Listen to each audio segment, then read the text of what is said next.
Cole Hocker, Olympic champion, world champion. The man who shocked the planet in Paris. He just came back from injury and dropped a bombshell nobody saw coming.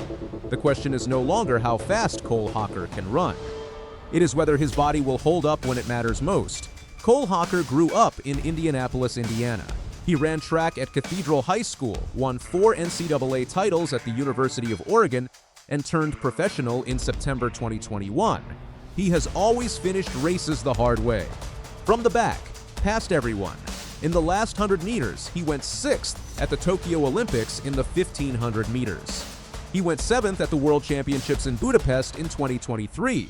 Each time the kick was there, the position was not. Then came Paris. On August 6, 2024, at the Stade de France in front of 77,000 people, Hocker ran the race of his life. He waited, he tracked the favorites, and in the final 100 meters, he split Josh Kerr and Jakob Ingebrigtsen, found a lane, and took the gold medal in 3 minutes and 27.65 seconds. That was an Olympic record. That was an American record. And it came from a man who had never broken 3 minutes and 30 seconds in his life before that night. After Paris, Hocker said it plainly. Pretty much from that day in Paris on, I'm expected to win every race that I'm in, he told NBC Sports. And anything less than that, honestly, is a disappointment to myself and probably most people watching. That is a heavy thing to carry. And in 2026, the weight of it started to show. Hocker entered 2026 in the best shape of his life. He opened the year on January 23rd with a United States 2,000-meter indoor record at the Hockey Invitational in Blacksburg, Virginia. It lasted 1 day before someone broke it. He moved on. In February, at the A6 Sound Running Invitational in Winston-Salem, North Carolina, he ran the mile in 3 minutes and 45.94 seconds. That was a United States indoor record, the fastest indoor mile run by an American, and the second fastest in world history. Along the way, he also hit 1,500 meters in 3 minutes and 30.80 seconds, another United States indoor record, in a single race. 2 weeks later, on March 1st at the USATF Indoor Championships in Staten Island, Hocker won the 3,000-meter national title in 7 minutes and 39.25 seconds. He beat Yared Nuguse by 0.03 of a second and Nico Young by 0.04. 3 of the best distance runners in America separated by less than half a second. Hocker's final 200 was 26.36 seconds, the fastest in the field. Exactly what you would expect from the Olympic champion. 3 weeks later, he flew to Torun, Poland for the World Indoor Championships. The 3,000-meter final included Josh Kerr, Yared Nuguse, and Jordi Beamish of New Zealand, the reigning world steeplechase champion. Hocker was 6th at the bell. He started his move late. Kerr, cooler and more calculated, had already gone to the front with 200 meters left. Hocker closed hard but could not close the gap. Kerr won in 7 minutes and 35.56 seconds. Hocker took silver in 7 minutes and 35.70 seconds. 0.14 of a second between them silver. Again, the kick had been there. The position had not. After Torun, Cole Hocker disappeared from racing entirely.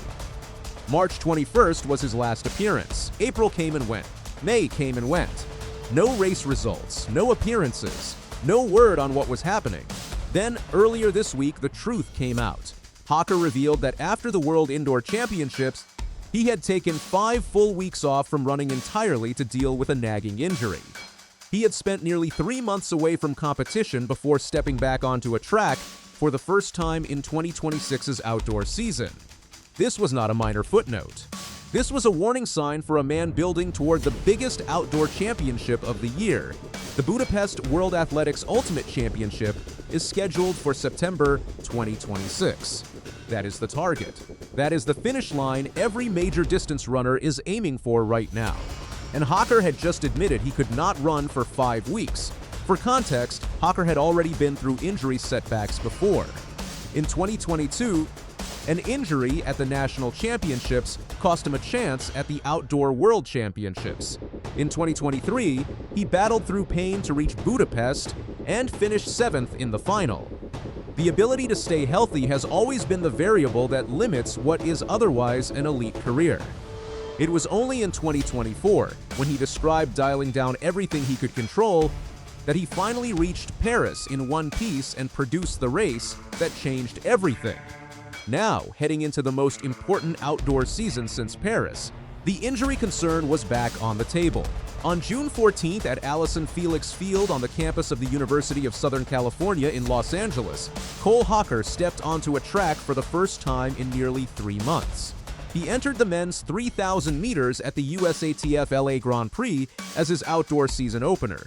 A national TV audience was watching on NBC.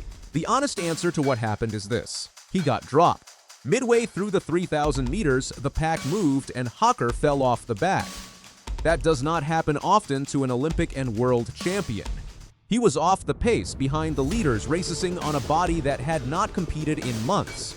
It was not what anyone had expected from the man who called the start of every race the beginning of his finishing kick.